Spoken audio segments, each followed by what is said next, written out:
لا زالت النتيجة التعادل بدون أهداف بين المصري والأهلي في نهائي كأس مصر 84.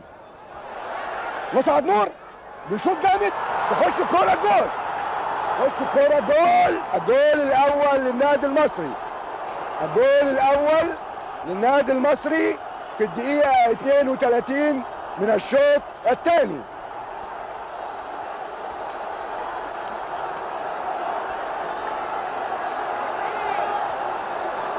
الشوط الاول للنادي المصري احرزه مسعد نور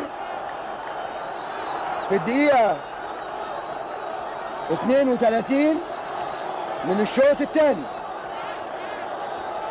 وفاضل 13 دقيقة على نهاية البطولة والمباراة.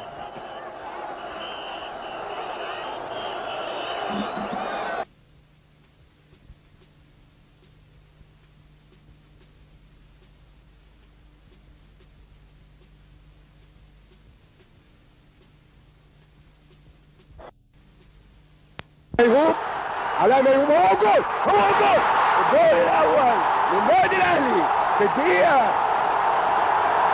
44 من الشوط الثاني.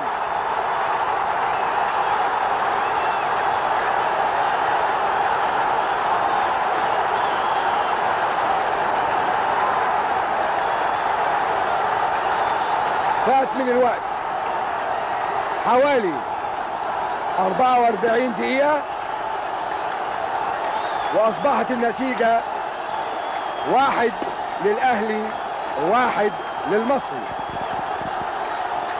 بكده اقدر اقول على الدقيقة اللي باقية زائد الوقت الضايع ان في وقت اضافي مدته نص ساعة على شوطين.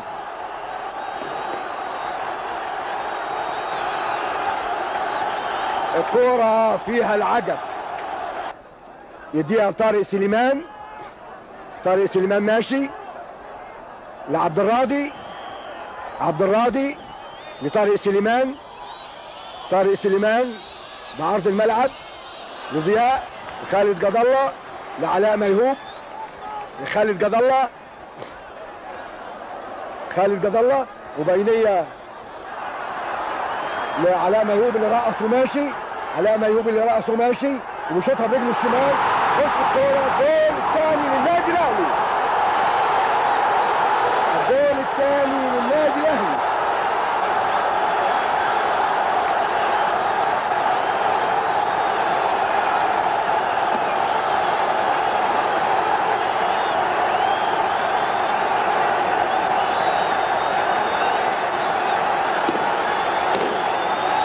فات من الوقت 11 دقيقة من الشوط الأول الإضافي، وأصبحت النتيجة 2 للأهلي 1 للمصري.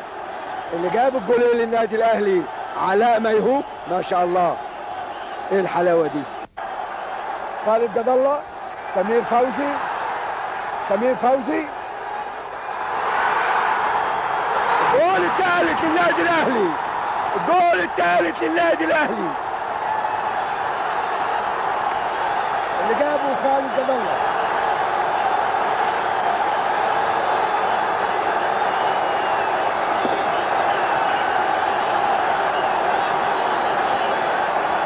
اصبحت النتيجة 3-1 لصالح النادي الاهلي.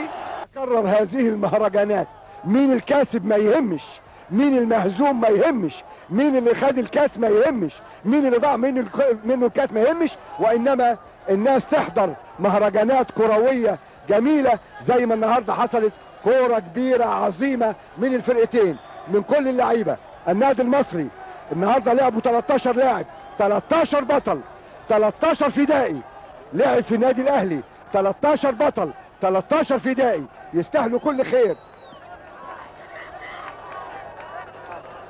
انتهت اجراءات تسليم الكأس، وجاري اجراءات تسليم الميداليات التذكارية للمركز الاول. والان يصعد